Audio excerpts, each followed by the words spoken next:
Mind कहीं ना कहीं डाइवर्ट होने लगता है और उसकी वजह से हम अपना डिसीज़न चेंज कर देते हैं। तो मेरा क्वेश्चन ये है कि कैसे हम अपने डिसीज़न पे स्टिक रहे, कैसे हम जो दूसरे के ओपिनियन है उनको अफेक्ट ना होने दें अपने ऊपर। दूसरे से सलाह लेने से पहले एक बार खुद उस पर रिसर्च कर लेना चाहिए, ताकि आप सामने वाला क्या सलाह दे रहा है आपको समझ में आना चाहिए। यहाँ पर ऐसा नहीं है कि कई बार ऐसे होते हैं कि दूसरे वाले को एक्सपीरियंस होता है, तो अगर आपको पहले से आइडिया है, उसके बारे में आप बेहतरीन ढंग से रिसर्च किए हैं कि क्या इसमें प्लस पॉइंट है क्या निगेटिव है, उसके बाद आप किसी से सलाह लेने जाइए। ये नहीं कि मन में आया सीधे बताओ, गड़बड़ा जाएगा। तो वहाँ पर पहले आपको R&D करना पड़ता है, समझ में आया कि नहीं। और जिंदगी हो या गाड़ी, जीतेगा वही जो टाइम पे गियर चेंज कर रहा है। तो डिसीजन चेंज करना बहुत ज्यादा गलत नहीं है। इन्होंने बहुत अच्छी बात कही है और मैं इसी बात में थोड़ा सा और ऐड ऑन करूंगा कि ये जो आपने कहा ना कि अपने डिसीजन पे स्टिक कैसे रहें, ये कोई अच्छी क्वालिटी नहीं है, क्योंकि टाइम टू टाइम आपको अपने डिसीजंस को चेंज करना होता है। जैसे आपने 4 लोगों से डिस्कस किया, कोई इंसान कुछ पॉजिटिव बोल रहा है, कोई नेगेटिव बोल रहा है, उससे फर्क नहीं पड़ना चाहिए। डिपेंड ये करता है कि वो जो बोल रहा है उसका बेसिस क्या है। क्या वो किसी नॉलेज या एक्सपीरियंस के बेस पे बोल रहा है या ऐसे ही कुछ भी बोल रहा है? ऐसे ही बोल रहा है तो फिर उसकी बात पे ध्यान क्यों दे रहे हो? अगर किसी नॉलेज या एक्सपीरियंस के बेस पे बोल रहा है, फिर चाहे वो पॉजिटिव बोल रहा है चाहे नेगेटिव बोल रहा है, दोनों ही मायने रखता है। उसके बाद में रिसर्च करनी है और फिर रिसर्च करने के बाद में फाइनल डिसीजन अपना खुद का होना चाहिए। अब वो डिसीजन उससे अलग भी हो सकता है जो आपने पहले लिया था, और वो सेम भी हो सकता है। सर मेरा क्वेश्चन दोनों से है आपसे, how to deal procrastination and laziness. हमारा ब्रेन है ना, ये बहुत आलसी टाइप का, इसको आराम खोजना पसंद है। अब थोड़ा सा भी अब इसको आराम की ओर लेके चले गए ना तो फिर उधर ही रहेगा। आप सोचेंगे 10 मिनट आराम कर लेते हैं ना, तो 10 मिनट 2 घंटा बना देगा। उसको टॉर्चर कीजिए, चल 10 मिनट बाद में। उसको आप उस पर हावी में, वो कह रहा है कि हमको आराम चाहिए, आपको हाँ आराम मिलेगा, पहले काम फिर मिलेगा आराम।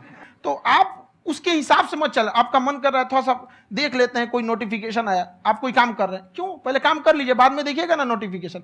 आप हावी मत होने दीजिए यहाँ पे। अगर आप 5 मिनट भी थोड़ा सा लूज पड़े ना, थोड़ा सा कमर सीधा कर लेते हैं, 2 घंटा बर्बाद कर दिया आपको। हावी मत होने दीजिएगा उसको अपने ऊपर। प्रोक्रेस्टिनेशन को तोड़ने का एक ही तरीका है, सबसे छोटे लेवल पे ले जा करके उस गोल को तोड़ दो। यानी वो गोल बहुत बड़ा है, उसको ब्रेक डाउन करो, उसके सबसे पहले स्टेप पे आ जाओ कि उसको अचीव करने का सबसे पहला स्टेप क्या है। जैसे गाड़ी चलाना सीखना है, उसका सबसे पहला स्टेप क्या है। अगर घर में कोई नहीं है सिखाने वाला या सिखाने वाली, तो बाहर जा करके जो गाड़ी का ड्राइविंग स्कूल है उधर जा करके पैसे दे दो। अब फंस गए ना तो फंसा दो अपने आप को। दिमाग ये लगाओ कि अपने आप को कैसे फंसाया जाए। जब हम फंस जाते हैं ना तो फिर हमको वो काम करना ही पड़ता है। Then there is no looking back. जब तक आप सोच रहे हो तब तक सोच रहे हो, उसको बोलते हैं पैरालिसिस ऑफ एनालिसिस, कि आप सोचते चले जा रहे हो अपने माइंड में, मैं ये करूंगा वो करूंगा वो करूंगा वो करूंगा, और प्रोक्रेस्टिनेट हो रहा है, वो चीज टलती चली जा रही है। तो उसको छोटे से छोटे लेवल पे ब्रेक डाउन करके उसको कर दो, दैट इज नंबर 1। और जैसे ही करना शुरू करते हो, कोशिश करो कि उसको जब तक कि आप सही से नहीं कर लेते हो उसको छोड़ना नहीं है, तो आपकी लेजीनेस भी खत्म हो जाएगी। कई लोगों को तो हमने देखा जो सप्ताह में कुछ भी नहीं करता, वो भी संडे को आराम कर रहा है।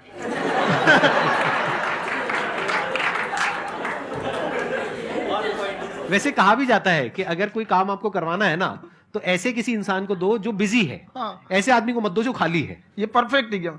किसी को भी आप देखिएगा जिसको आप कहते हैं कि मतलब थोड़ा ठीक ठाक आप समझते हैं कि नहीं ये बहुत आगे निकल, वो एक काम को खत्म करने के बाद कभी आराम नहीं करेगा। एक काम खत्म हुआ उसको लगेगा हाँ एक खत्म हो गया, अब दूसरा करना चाहिए। और वही जिसको देखिएगा एक खत्म हो गया और आराम करना चाहिए, कभी नहीं, लाइफ में आखिरी सांस तक।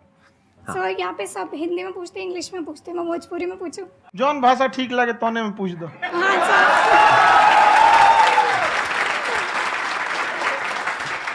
सर ये पूछे के चाहते नहीं कि जैसे हमने के पढ़ाई करी नहीं सर, तो कभी कभी डेली टारगेट्स जो होला वो कंप्लीट ना होला। अगर टारगेट्स कंप्लीट भी होला तो फिर ऐसा इरिटेशन या फिर वो एंजाइटी या फिर कि और करना है या फिर अभी नहीं हुआ, वो चीज़ हमेशा रहेला, तो वो कम कैसे करल जाए? देखिए टारगेट्स को ना हम लोग को एक अपने हिसाब से पहले फिट करना चाहिए। ऐसा नहीं कि दूसरे किसी इंसान को देख के हम टारगेट फिट कर ले। कोई लड़का 8 घंटा पढ़ रहा है, कोई पहली बार अभी पढ़ना ही चालू किया, उसको देख के 8 घंटा पढ़ेगा तो पढ़ाइए छोड़ देगा। तो आप अपनी क्षमता के हिसाब से देखिए कि आप कितना पढ़ सकते हैं। अगर आपने एक घंटे को बना लिया कि हम 1 घंटा पढ़ सकते हैं, अगले 1 हफ्ते तक उसको सस्टेन रखिए। जिम में कैसे करते हैं लोग, पहले दिन उठा लीजिएगा 1 कुंटल तो हार्ट अटैक हो जाएगा। तो वो धीरे धीरे टारगेट सेट कीजिए और अपनी क्षमता को भी देखिए। हर इंसान की क्षमता अलग है। कंगारू को देख के हाथी छलांग मारेगा, पैर तोड़ के बैठ जाएगा।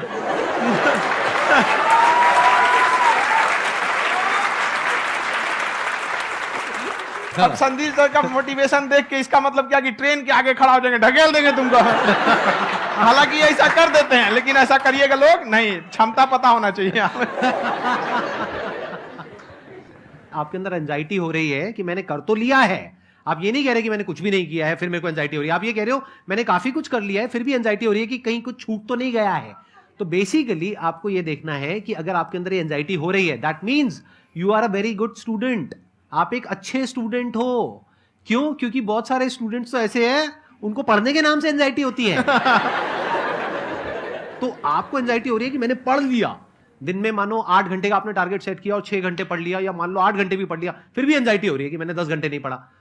तो ये तो अच्छी क्वालिटी है ना, ये तो एक ब्रिलियंट स्टूडेंट की क्वालिटी है, क्योंकि एंजाइटी उसी को होती है जो केयर करता है, जिसको परवाह है, उसी की तो एंजाइटी होती है। जैसे माँ को अपने बच्चे की, जैसे एक माँ को अपने बच्चे को लेकर के एंजाइटी होती है। हंस लो मजाक उड़ा लो मेरा। कोई बात नहीं, एडिट कर देंगे इसको हम। हाँ।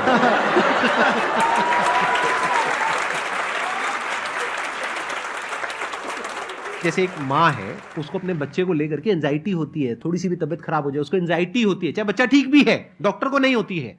क्यों? क्योंकि माँ को उस बच्चे से प्यार है। तो दैट मीन्स कि आप अपनी पढ़ाई को लेकर के सीरियस हो, इस वजह से आपके अंदर एंजाइटी हो रही है, विच इज नॉर्मल। जहां पर प्यार मोहब्बत होती है वहां पर थोड़ी बहुत एंजाइटी तो होती ही है ना। समझ रहे हो ना मैं क्या कहना चाह रहा हूं? आप लोग समझ रहे हो ना मैं कहां जा रहा हूं? जब वो किसी और से बात करती है तो एंजाइटी होती है ना।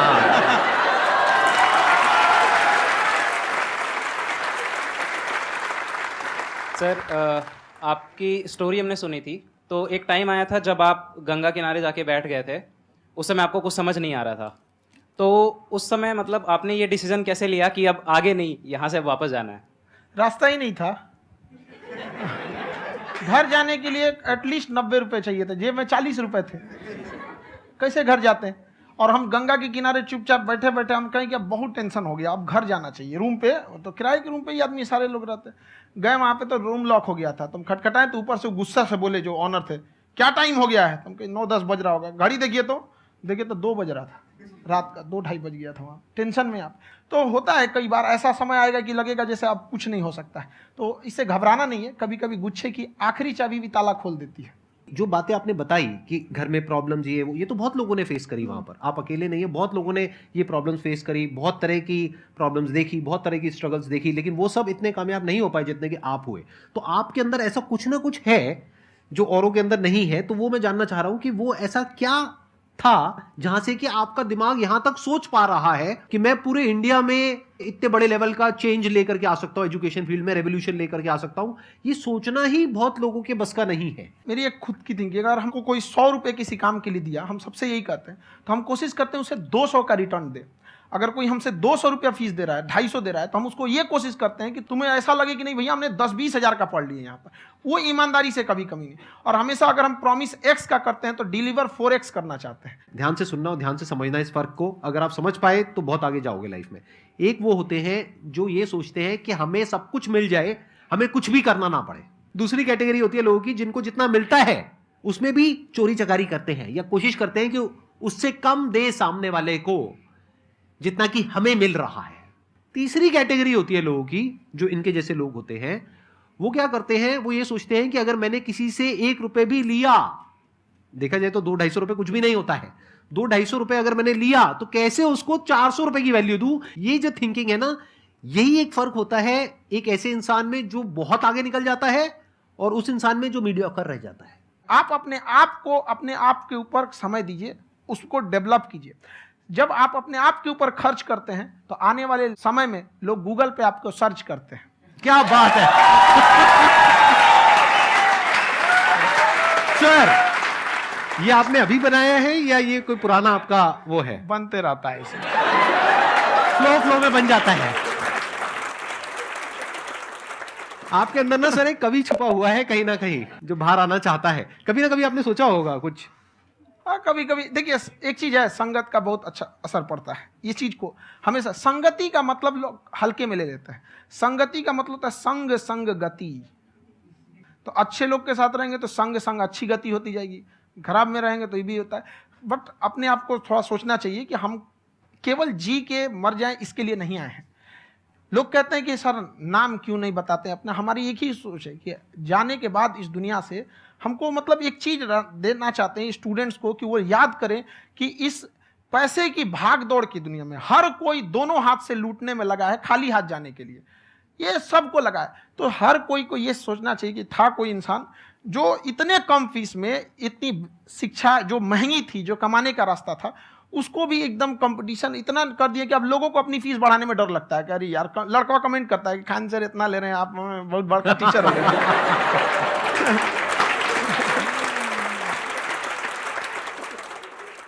खान सर की एक क्लिप है, ये समय और समझदारी में बहुत फ़र्क होता है। अगर समय रहते समझदारी आ गई तो इंसान कामयाब हो गया, लेकिन अगर समय चला गया फिर समझदारी आई फिर तो बेकार है। तो सर मतलब कुछ आपको ऐसी चीज़ लाना चाहिए जो मतलब बच्चों जो तैयार हो रहे हैं उनको ये चीज़ें मतलब एंड टाइम पे दिखे। समझ रहे हैं आप मेरी बात? नहीं समझ?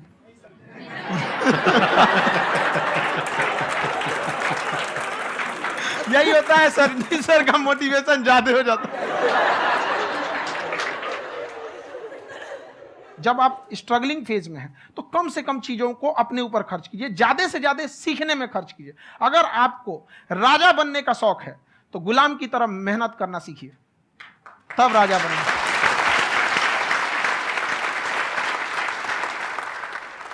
ये दुख, ये दर्द, ये सब तेरे अंदर है। तू अपने बनाए इस पिंजड़े से बाहर निकल के देख, तू अपने आप में एक सिकंदर है।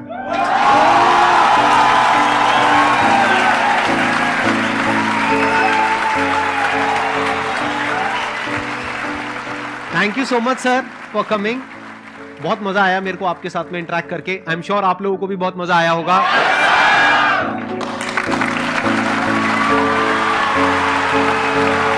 Thank you so much ji, thank you.